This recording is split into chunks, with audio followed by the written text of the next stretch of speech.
Hello. Welcome to Kernels of Truth, brought to you by Progress Kentucky. We are very excited to have you here. Here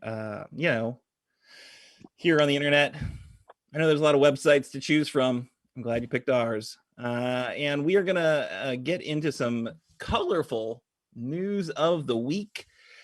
After, of course, we check in with our wonderful co-hosts. We're going to be discussing the ethics and the effectiveness of protests, counter-protests, kind of a rip from the headlines story we've got to you coming from Frankfort, Kentucky. And very exciting for me, we have a worst Politico of the moment, a new installment of our occasional series there.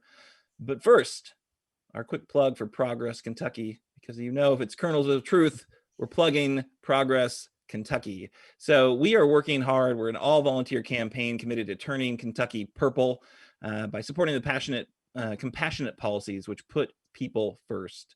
If you care about that mission and want to help us meet our goal of raising $1,500 for our current organizing effort, please head to our secure ActBlue page, ActBlue, and make a donation. $5, $50, $500, $5,000. I don't know that ActBlue has a limit. You can, make as big of a donation as you want. Also, you could do $25. And we would take it happily and we put it to work to flip this state. We've got some pretty important elections coming up, and we've got a lot of work to do to make the most of those opportunities to put sane, rational lawmakers in charge in our state. Because we're a far cry from that right now in a whole set of offices. So do it. Anyway, let's check in with our co-hosts. And of course, who are you? Where are you? What does your protest sign say today? Because of course, people, this is not a news show. It is a digital demonstration against horrible policies and horrible politicians. So I want to see what your protest sign says today. Mine says Random Paul, embarrassing Kentucky every damn day. Because it's not a kids show, people. I can say the word damn. All right. Next up, I'm going to Kimberly. Hi, Aaron. Hello. And I'm Kimberly Cecil Jones, coming to you live from Louisville, Kentucky, home of the Kentucky Derby, of Medina Spirit that may not be the Kentucky Derby winner. And my sign says today, can we have some positivity in Kentucky, or hashtag I'm moving? Whoa, the threat has been made. We need some good news, Kentucky. And I am sorry, Kimberly. I mostly went through this run of show, and I don't know that we have a ton of good news to share with you today. But if you need help putting the boxes on the truck, I'm there for you. I will not pack, just to be clear. I will help move. I will not help pack. I think we're close. We're not that close. All right. No, I'm just talking, right? I am here for the long haul, and I'm not going nowhere. And this program, we are going to make positive news. We're going to get on their case. All right. I love it. Thank you, Kimberly. I'm falling for your cynicism, your faux cynicism. All right. Nate, what have you got? No faux cynicism, only 100% sincere cynicism. This is Nate Orshan coming live and direct from Kits in my home here in lovely South Frankfort. And tonight my sign says, the For the People Act is for Kentucky. Stick around, you'll hear what that's about. Nice. Because of course in Kentucky we are people. That's what I put together from that sign. All right, so let's check in with the man who makes this show look good. Ken Howell, what have you got for us today? I am a robot, not people.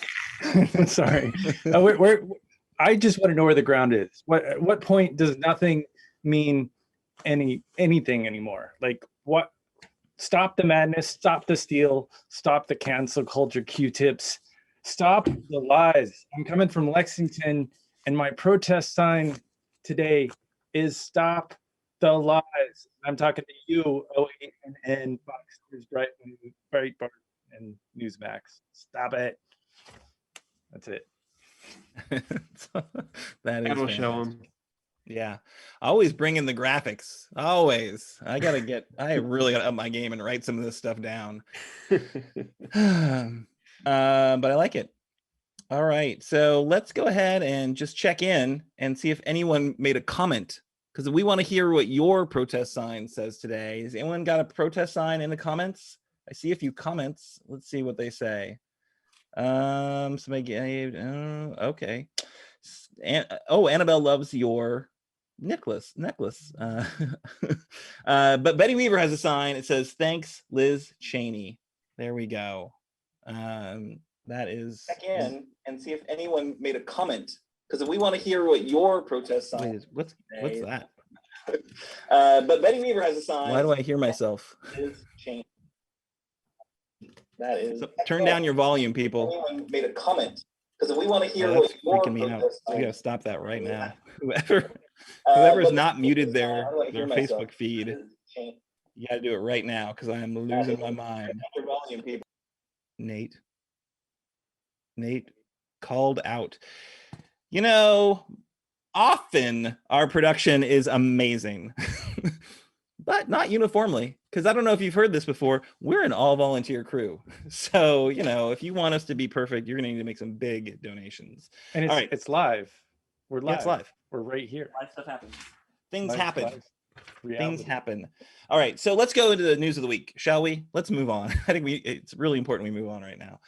This is our Mitch Watch segment. We have got a number of stories about Mitch McConnell, because of course he is the senior senator from our great Commonwealth and proceeds to destroy democracy each and every day. So if you missed it, Mitch's quote of the week: 100% of my focus is on stopping this new administration. That's what he's saying. Not fixing bridges, not putting America back to work, not stopping the pandemic, not getting shots into arms, not fixing our immigration system, not helping coal communities. Of course not. Mitch, well, he's going to Mitch. We got a clip, I think. 100% of my focus is on stopping this new administration. I think the best way to look at what this new administration is, the president may have won the nomination, but Bernie Sanders won the argument about what the new administration should be like. We're confronted with severe challenges from a new administration and a narrow majority of Democrats in the House and a 50-50 Senate to turn America into a socialist country, and that's 100% of my focus. Oh, the boogeyman of socialism. Thank God he's there railing against the radical Democrat agenda of, a minimum wage that people can actually live on. The crazy radical notion of, functioning internet across our entire country. The crazy radical notion that healthcare is, a right, not a privilege just for the rich. Yeah, what, man, that guy. All right, so number one priority apparently is stopping the Biden administration. Apparently that focus also includes stopping SB1, the For the People Act. The For the People Act we've talked about on this show a number of times, because it is critical to make sure that voting is fair and accessible, and not designed to cancel Democratic Party constituencies, as the Georgia bill, the Florida bill, the Texas bill, and some 360 plus pieces of state legislation across the country intend to do. Stacey Abrams, of course, the savior of Georgia and the Senate, has called the effort Jim Crow 2.0. So yeah, as we've said on the show before, without HB1 and SB1, there is very little chance we'll ever have a U.S. Capitol that is truly representative of the diversity and views of the U.S. of A. The For the People Act is the only way to level the playing field and make sure that political corruption and unfair elections are kept in check. So naturally, Mitch hates it, right? He's going so far as to try to block the bill as it is going through the Senate Rules Committee. So this guy, Senator, do nothing good for democracy is showing up in the Senate Rules Committee to try to jam up the works and keep this bill from moving forward. He is that committed to damaging our democracy. That's a problem, because those state bills, a lot of them have a shot. They're being signed into law as we speak, and they're taking away, the opportunities for people to vote, to drive down turnout, and to ensure that Republicans continue to win with their kind of ever shrinking constituency. And that's not democracy, right? So that's another piece of the Mitch story. The final Mitch story was actually today. He went to the White House, so he is meeting up with Biden and the rest of the big four to do this kind of bipartisan kabuki dance, pretending that they're willing to talk to each other and find common ground. They want to talk about infrastructure, and of course, infrastructure is a big deal. We've talked about it on this show before. We're going to keep talking about it until it passes. The Republican, effort is like, maybe we can do 600 million or 600 billion or 800 billion. Of course, what President Biden wants to do is multiple trillions of dollars to actually do what this nation needs to put us back to work and to keep folks safe, roads and bridges. Mitch wants to just build some roads and bridges, maybe some water systems, and he really wants you to pay for it, right? He wants user fees on all of it, which of course is, it's one more tax on the middle class. So don't lose sight of that. You Republicans, we hate taxes, so we don't want to make sure that Biden raises taxes on people who make more than $400,000 a year. Those are the people that would pay more taxes under the Biden plan. I'll just be honest. I don't know those people, and I'm not really that concerned about their taxes going up, because they have $400,000 a year to deal with. And what Mitch wants to do with user fees is basically a tax on the middle class and the working poor. That's what that is. So let's not lose sight of it. That's what Mitch is up to.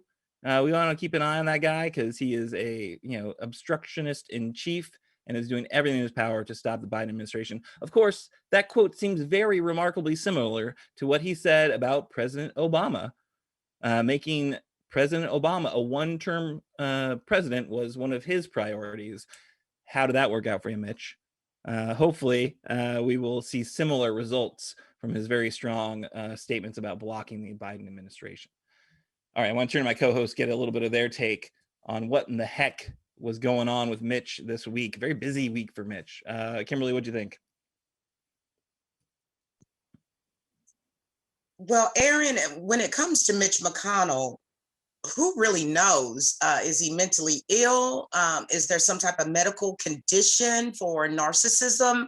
I really don't know, and I'm not a psychologist. However, Mitch McConnell is just being exactly who he is, and he thinks that he has the power that he had in the previous administration, and no one told him, or he didn't get the memo that there's a new sheriff in town, and his name is President Joe Biden. So as far as Mitch McConnell, I don't pay a lot of attention to him, because the party of Mitch is basically over. And we see that right now with Liz Cheney.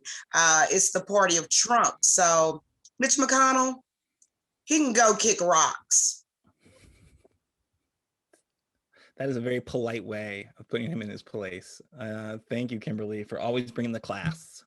Kick the rocks, Mitch. Nate or Ken, you guys want to weigh in on this one?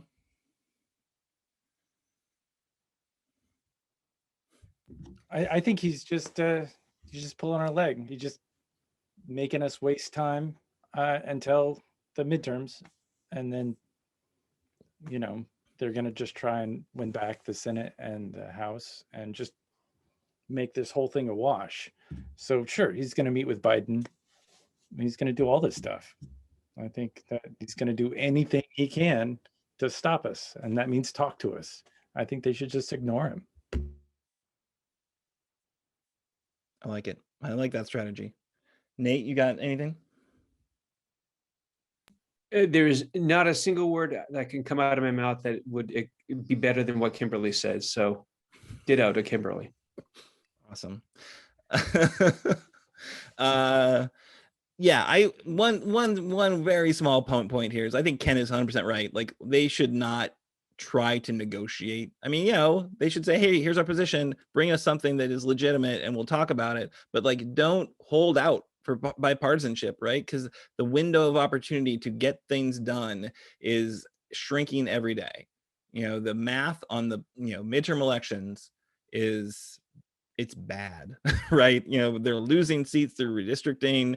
They're going to, historically, every party in power loses seats in the midterms. Not every time. I think Clinton, maybe one of his terms did okay, and maybe W did okay in one of his terms as well, but generally it does not bode well. Although I will say this, I think Biden has learned the lessons of Obama very, very well, and I think is not falling for the same like Lucy in the football kind of moments that the Republicans seem intent on putting out there. It's like, oh, I'm just going to listen to Mitch, and he says very clearly that he has zero interest in working with us. Well, I'm going to believe him. All right. So next up, big story out of DC. Another wonderful highlight of Kentucky is our junior senator, Rand Paul. Nate, what was he up to this week? What was he up to this week? Well, the question we could try to answer tonight is, which Kentucky senator is worse? Or in Espanol, ¿quién es más peor? Kit and I are taking Spanish, so trying to work some Spanish into the show. So, ¿quién es más peor? The one who is spreading cuckoo conspiracy theories in Senate hearings, like you're about to hear about, or the one laser focused on destroying our democracy? I guess it's a theoretical question, because at its core, only one of these two is up for election anytime soon, and you're about to hear more about him. So Senator Paul, our junior senator, got into it again with Dr. Fauci, promoting a conspiracy theory about the National Institutes of Health, for which Fauci works, that it funded this gain of function research at the Wuhan Institute of Virology, and asked Dr. Fauci if he still supports NIH funding for that laboratory. As quoted in the Courier Journal, Senator Paul said, quote, "To arrive at the truth, the US government should admit that the Wuhan Virology Institute was experimenting to enhance the coronavirus's ability to infect humans," unquote. And then, of course, he went on to say, Wuhan got you all in check. Could not help myself.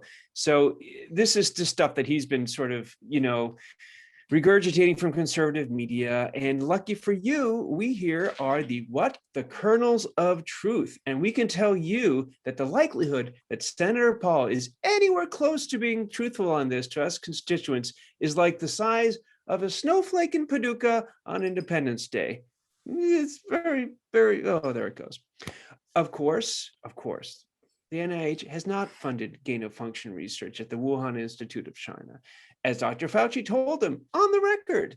And what Dr. Fauci said will lull me to sleep tonight like a melodious lullaby. Senator Paul, with all due respect, you are entirely and completely incorrect. And Ken, I think you may have something you want to say too? Sure. I'm focused on ground today. There's something about ground and like politics and the Republican Party that it's very difficult for me to find where their ground is. I mean, Rand Paul, his misinformation is deadly. It's political lies to get votes, and I believe it should be illegal. And I think this is a thing like yelling fire into a crowded theater. It isn't censorship, Rand Paul. This is not censorship. This is lies that are obscene, that do not serve the welfare or interest of the public. Half the reason I do this show is to push back against these outright lies that put our community in danger. Sorry. Yeah, no, I think that's wonderful. I think, that is the problem with Rand Paul, right? Is that he's always been a little unhinged. He's always been, I feel like libertarianism is also kind of factually not really an accurate, way of thinking about our political system. They're like, oh yeah, it's great. We just, we want to keep the laws off your body, and we're all, oh yeah, but of course all of our politicians are, pro-life And, we aren't actually going to fund things like, I don't know, the fire department, right? It's like they take this to a kind of crazy extreme that would leave us all like holding the bag. So the fact that he is come completely unhinged in the wake of this pandemic isn't necessarily shocking. The guy's named after like, Ayn Rand, right? Like that's a problem. That's a red flag right there, but not a red flag that the Kentucky voters clued into, and we will have another shot at getting rid of this guy coming up very soon. So, if you want a senator that, treads in crazy conspiracy theories, he is your man. But if you would like somebody who is fact-based and is going to put the needs of our Commonwealth before his own grandstanding, efforts to, get attention, get that kind of like, like his father had, like that fervent, rabid following. I feel like that's what Rand Paul wants to do. He wants to be just the kind of, just the big voice on that far right crazy extreme. And he's got a lot of competition, because that space has been filled by a lot of different individuals. And I'm very sad to see our senator vying for one of those spots. So Kimberly, do you have anything on that one? Rand Paul and Mitch McConnell, they're like, two individuals from the same coin. We're suffering some audio difficulties with Kimberly. Hopefully she'll be back soon. And which is amazing within itself. They are not doing anything for the people. At least I know that President Biden is working on an infrastructure plan so that my internet can run more efficiently. But getting back to Rand Paul and his daddy wasn't nothing either. So, it just is what it is.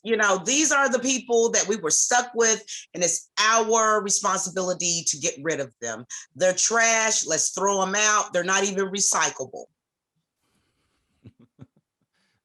That is 100% true. Unfortunately, there's nothing recyclable about them. All right, so we are gonna, I think, move on to our next story, which is from Kimberly, one that she feels very passionately about. Well, I'm going to have to be off the cuff on this one because I'm having internet issues. But we want to talk about the opioid crisis, especially here in Kentucky. This has been an ongoing situation for quite some time, and it has gotten worse during the pandemic. And we're talking about the coronavirus pandemic. With the opioid crisis, a lot of things that are happening that people don't actually understand, Aaron, is that most of the street drugs that are coming into America, 96% of these drugs come from China. Okay, we are having Joe Biden. Joe Biden, you need to fix Kimberly's internet. You need to get on that. Yep. So she's talking about what? Of course, when it's my turn, the internet would act a friggin' demon. I think Mitch McConnell has something to do with it. I'm telling you, he's got something to do with my internet. He's got it in for you, Kimberly. Shut me up. So, getting back to what we were talking about, you hear a lot about overdoses, but are they really overdoses? The national average during the pandemic for America was 26%. Overdoses had gone up 26%. However, we in the state of Kentucky, we're not even trending with the country. We were up 50% in overdoses during the pandemic. This is a very tumultuous situation that needs to be taken care of. And as I was saying before, Aaron, when we're talking about getting these drugs from China, that have fentanyl in it, you hear about a lot of overdoses, but these pills are looking just like Xanax. They're looking just like Oxycontins, looking just like Percocets and Loratabs. They have the stamps on them. They have the same color. So if someone is used to taking Xanax, for example, for anxiety or something that they need to calm down, they may buy one off the street. And let us not forget this big business on the internet. I want to caution everybody that these are not real drugs, okay?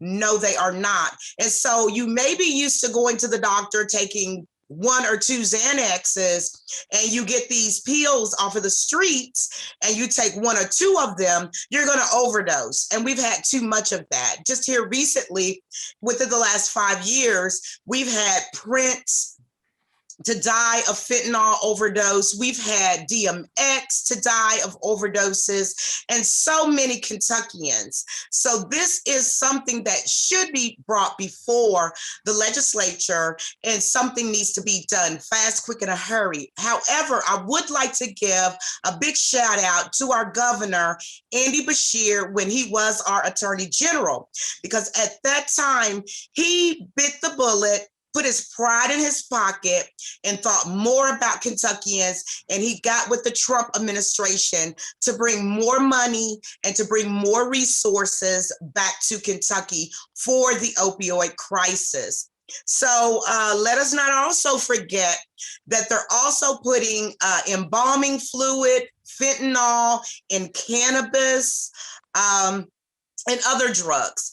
And this is one reason why we need to make cannabis legal in the state of Kentucky, because some of these overdoses are through cannabis, because they're getting cannabis that's not even homegrown anymore. Like, you know, like back in the day in the 70s and 80s, a lot of you guys out there probably had some weed growing in your basement and you had the little light. However, I don't know, but nowadays what's going on is that they have these hot houses and they're putting chemicals on there, and you really don't know what you are getting. So this is a crisis, and actually people have died in this country more than what they ever have on overdosing of drugs. So I hope that everyone will join me as we send letters and telephone calls so that we can have more done about this. Yeah, that's great. And then one thing, that another kind of story that I think Ken's got on the screen right now is that there was in fact some bipartisan legislation that did, go through in Frankfurt, and more than 100 Kentucky counties and cities have actually sued these opioid manufacturers over the epidemic. And this bill that I think Andy Beshear happily signed, the proceeds of those lawsuits, because there's expected to be kind of the global settlement for $1 bajillion, right? It's an amazing array of impacted folks who've sued the these opioid manufacturers who have made money hand over fist.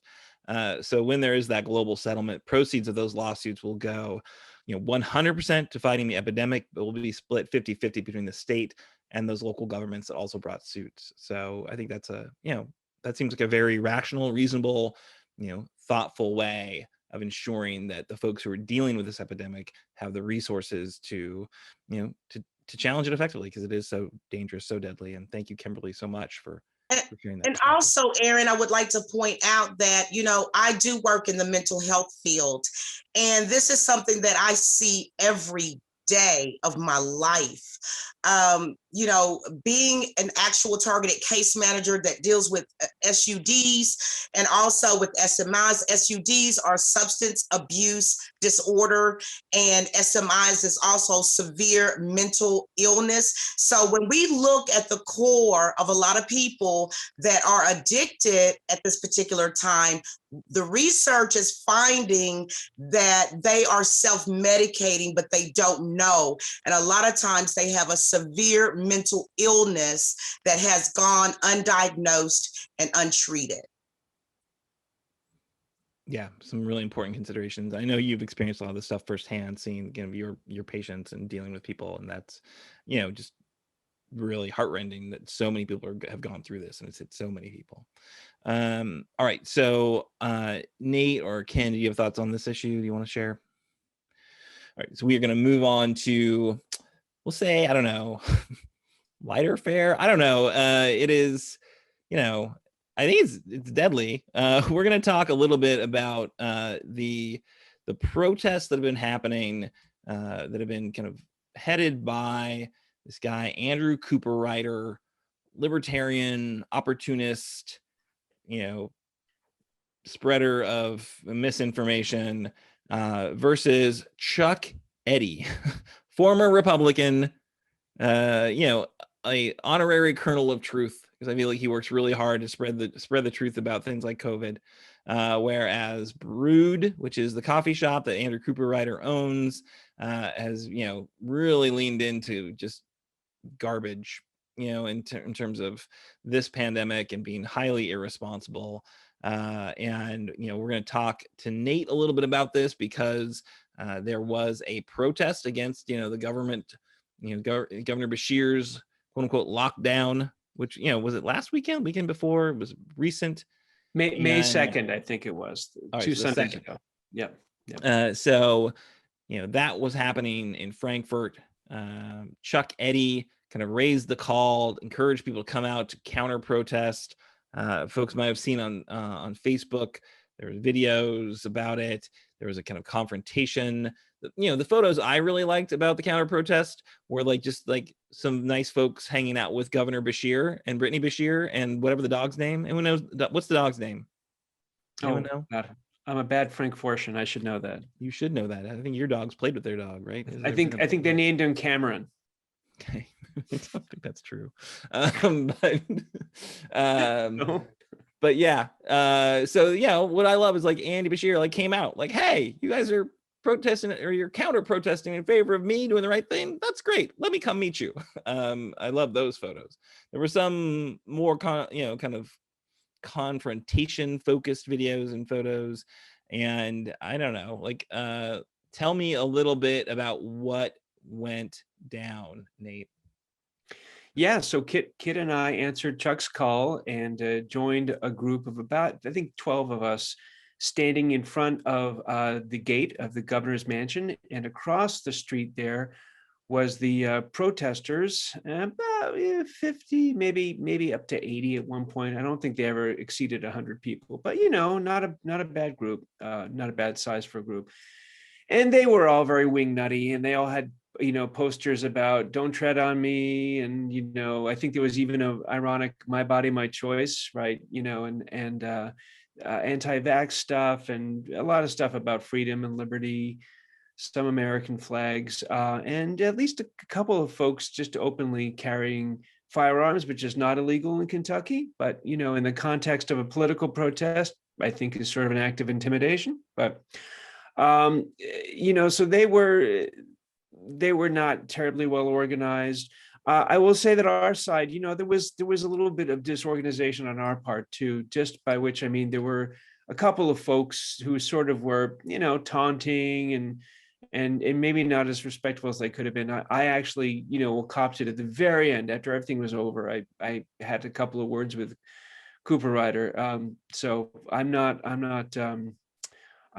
innocent in all this completely, but I think the point is that at one point, they had this dweeby looking guy dweeby looking white guy in a blazer with one of those cameras on a stick, and he comes in, he's basically in all of our faces trying to get us to do something. And a woman who was near me had a knife on her, and actually pulled it out. She was getting a little wigged out because this guy was getting up in her grill, and you just don't do that to people. Unfortunately, that got caught on tape. So now they're able to use that snippet of her standing with a knife at her side, and sort of play into this whole, oh, see, they're the violent ones. They think that they're all, tolerant, this, that, and the other.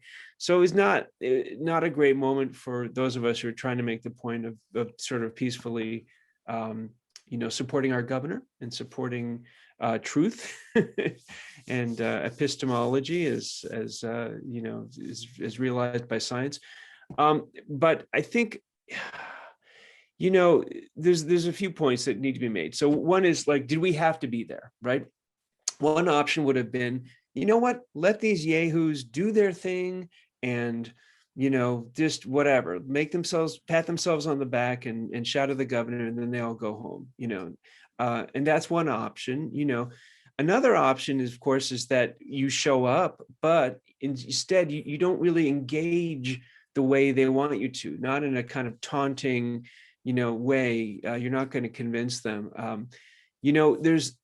I talked with Kit about this earlier. Of course, Kit, my spouse, is I think has some good organizing chops and some experience doing protests and actions.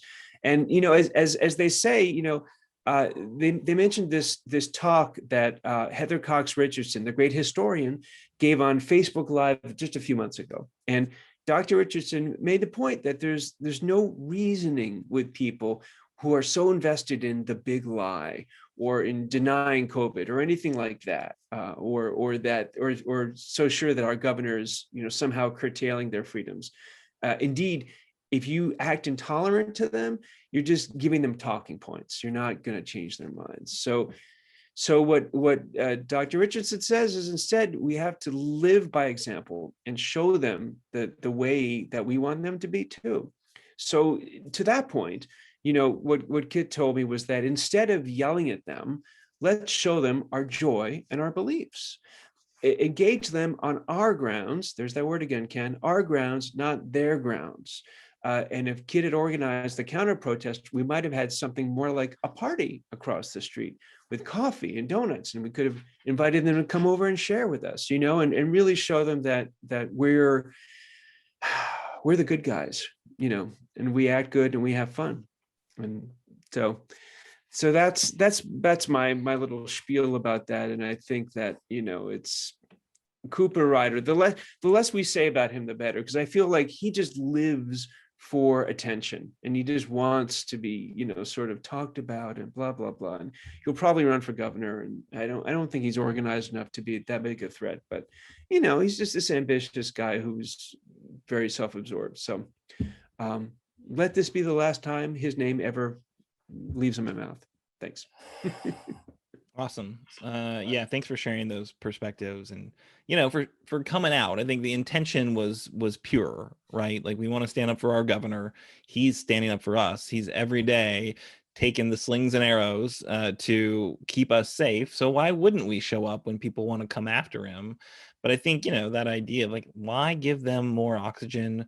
Why give them what they want, which is attention, when what we should be doing is just, following the guidelines and trying to be safe. And, which I don't know if anyone had noticed, the guidelines have been relaxed a significant amount. Like, I'm not quite sure what they're protesting anymore, right? Like, give me a break. At this point, they're like, they want to make sure that people don't wear a mask outside because that's child abuse. Like, what in the world? Like, if somebody wants to wear a mask outside, how is that hurting you?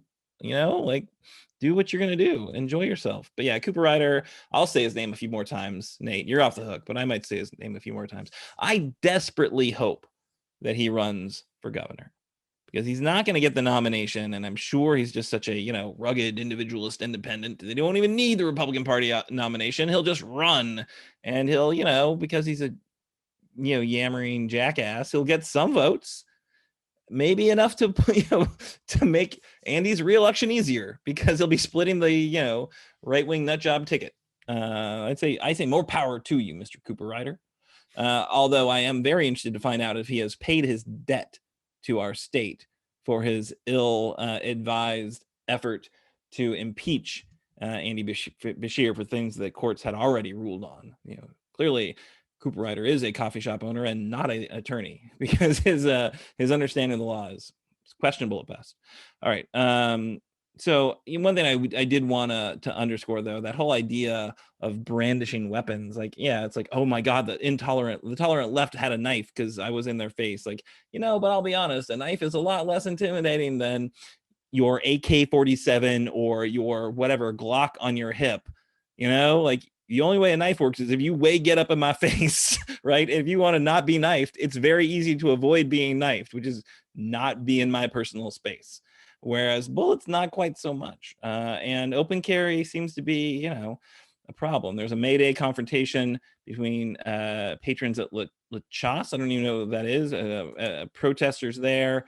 We had, police arresting 5 protesters from the group of, armed Kentucky Derby protesters.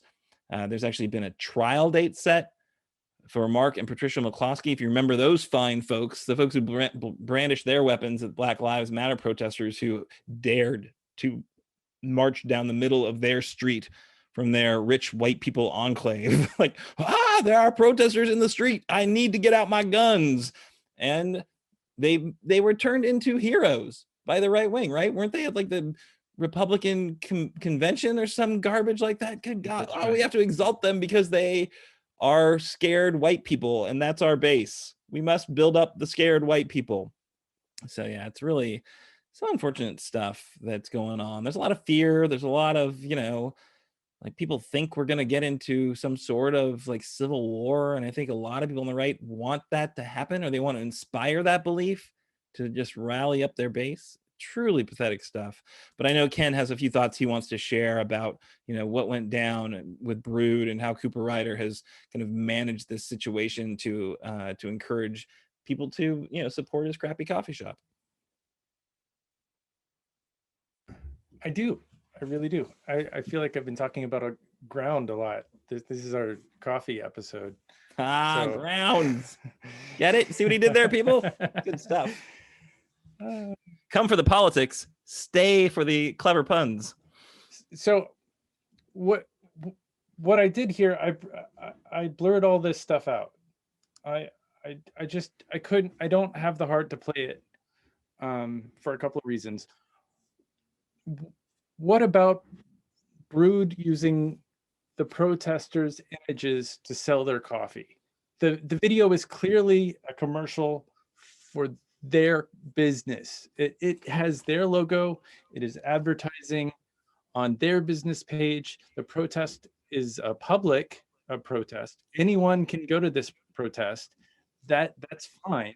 And you can share the images you take, and you can do whatever you want to do with these images as an individual. That's your freedom.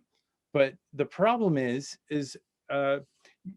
using these images for a commercial without the consent of the people in the video to profit off their image and to profit without their consent is a personal property violation. It's a capitalist violation that is kind of fundamental to the way capitalism works. So every commercial I've ever made is required a release form, and I have several right here in writing, to not get sued by the person who is photographer, from being in the commercial. The Kentucky General Assembly require here in this little comment here. Here we go. The Kentucky General Assembly recognizes a person's has property rights in their name and likeness, which is entitled to protection from commercial exploitation. Also, is this video slanderous or libel? I mean, if you look at the comments of hundreds of people protesting on the business commercial page, on Brood's page, saying negative and hateful things, I feel like that takes away these private individuals' rights and exploitation. Anyway, public business or commercial businesses publicly shaming private citizens. I strongly support freedom of speech, but I believe that profiting and exploiting a person's property, which is their face, their image, their likeness, is illegal. and the video should be taken down. I chose to blur these images because I believe that it is a rights issue. It's a violation of the people in this video to use this video commercially, and so I decided to blur out the images. Yeah, I think that's those are some incredibly important points, right? Where's the line between commercial speech and free speech? It really is like, corporations have different speech rights, as much as there's been some, obviously Citizens United means they have some political speech rights, but when the profit is involved, Ken, also not an attorney, but I think it's some very interesting legal theories there, and I think they should be shared with some creative attorneys and see what they're able to do there. But I will say this, that whole thing is about fear, cynicism, and irresponsible rhetoric. And speaking of fear, cynicism, and irresponsible rhetoric, we are now heading into our occasional series, Worst Politician of the Moment. And this worst politician of the moment is our governor in waiting. I mean, our Kentucky Agriculture Commissioner, Ryan Quarles. Congratulations, Ryan Quarles. Do we have a fanfare or something we can play? I really feel like this needs a special. There we go. This is, of course, the guy who, the same time that Andy Beshear won statewide, this guy won statewide. And let me tell you, what a significant drop in quality of individuals from Andy Beshear to Ryan Quarles. I guess Quarles is a very appropriate last name because that guy is just quarrelsome. This is the guy who sued the governor to block COVID restrictions on behalf of agricultural businesses like Evans Orchard in Georgetown. Just as a reminder, we don't go to Evans Orchard in Georgetown anymore because they sued the governor because they didn't want pandemic restrictions in place on their business. He put an opinion piece out about it's time to reopen Kentucky.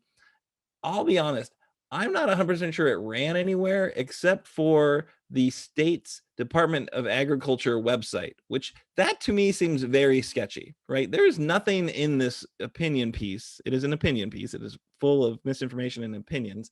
There's nothing in it that's really about agriculture, right? It is just a political shot at the governor, and it is a poorly timed shot at the governor, if in my opinion, because the time he's railing against the burdensome restrictions is the exact same time that Andy is ratcheting back the burdensome restrictions because we're because vaccinations are happening, because our infection rate is low, because our kind of per capita rates are incredibly low because of the leadership that Andy has shown. So it is really, this opinion piece is, it's just garbage. More aggrieved Republicans railing against Andy's appropriate use of emergency powers to, combat an emergency. Again, it's really, I would hope our viewers would, take a look at the kind of facts of what Andy's done and how, he has dealt with and combated this pandemic, versus this bitter victim venom that Quarles shares. Compare that to an opinion piece that actually ran in a number of newspapers across the state also this week. That one was Governor Beshear's very hopeful and forward-looking opinion piece that I think is really, really well done. Makes the case very clearly that we are on the upswing and that we've got, kind of a lot of hopeful economic news ahead of us as we do the right thing and, kind of respect what COVID can do. And I'll be honest, like our case counts are still higher than I'd like to see. Like before we go running out there, I really hope everyone's taking advantage of the vaccines that are now very much available, right? And Ryan Quarles, who's like talks about vaccines with, it's a personal decision, and I got it, but he's like buried it in the opinion piece. It's like it's not. I mean, really, it's not a personal decision. It's like a caring and compassionate, I love my neighbor decision. That's who gets vaccinated. not kind of this selfish garbage, really. Like, I'm going to survive, so why would I get it? Like, yeah, you would, maybe you would survive. You don't actually know that. But what we do know is that if we don't stop the transmission, we don't stop the mutations. And if we don't stop the mutations, this thing will come back and it'll be like the goddamn flu, where every year there's a new strain that we have to deal with, right? You want that? Because that's where you're headed with your anti-vax rhetoric and personal choice garbage. So Ryan Quarles, our worst politician of the moment. All right. I'm now going to hand it over to Kimberly for this week's call to action. Thank you, Aaron. The call to action this week is to call your senators and tell them to support the HR 1 for the People Act. Contact and support Biden and tell your senators to support HR 1, SB 1. And so I guess we're wrapping up for the night. It's been a great show tonight. Thank you, Aaron, for being the absolute best host ever. Oh, he's acting modest. You ought to show the camera on him, Ken Howe, and show how he's like, oh, you all just stop, but I know it. So, and Nate, oh, you were just wonderful. And of course, Ken Howe, our producer. So how about you guys? We are so glad that you joined us to spend your evening with us. However, we need more likes on our Facebook page. It's so imperative. It is a numbers thing. I'm not too proud to beg, but if you would just invite your friends and your family to like Progress Kentucky's page, and the numbers will go up, right? And then I probably won't have to say it anymore. But anyway, moving on. We know that the Commonwealth here in Kentucky, we need a lot of things, and we need more kernels of truth, okay?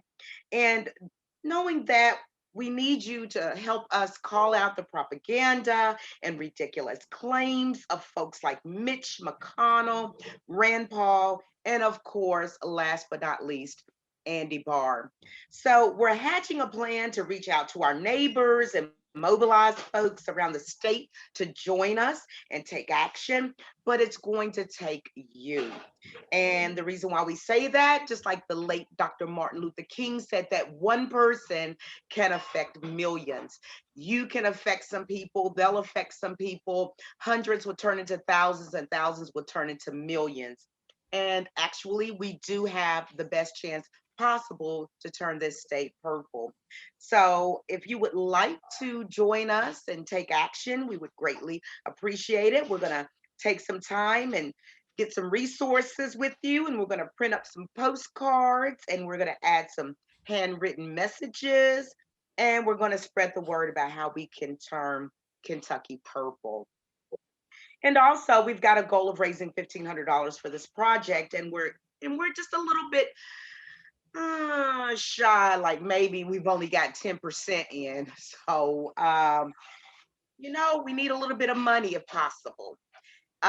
Whatever that you can afford to send to us to keep this show going, for the information going out, the postcards and everything else that we're trying to do to turn Kentucky purple, we would greatly appreciate it. So also, we want to always thank Ken Howe at Couch Fire Media for producing. Yes, Couch Fire Media ignites multi-camera, live stream, fiction narrative, nonfiction educational, informative content, animation, and commercial video production content. Set your content on fire with Couch Fire Media, and that's www.couchfiremedia. So also, some of our co-hosts are doing big things also, and other wonderful work. So make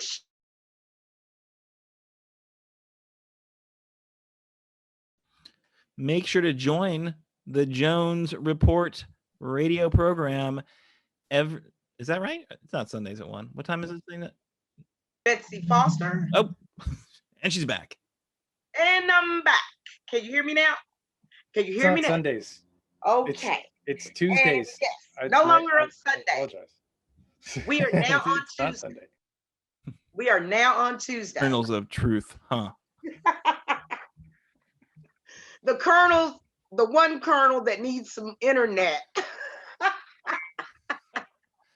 Oh, you have a real colonel though, right? Or a lieutenant colonel? Yes, right? we do. Mike Breuer, former lieutenant colonel in the Marines and also an educator. And then we got Betsy Foster. She is like so embedded in Kentucky politics and the Democratic Party. It's amazing. And then we've got Ken Howe, who's our producer. So you know we're looking real good. And then of course, yours truly.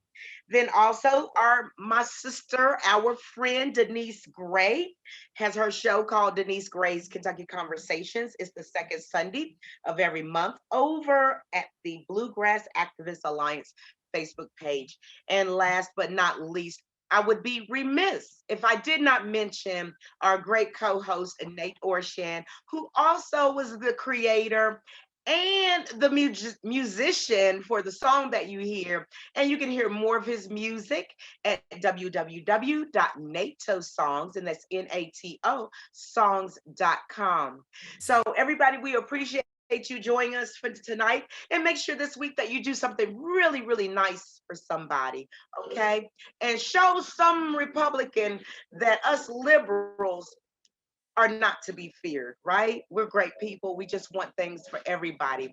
And until then, have a great week. Stay blessed, and we'll see you right here next Wednesday night at 7 p.m.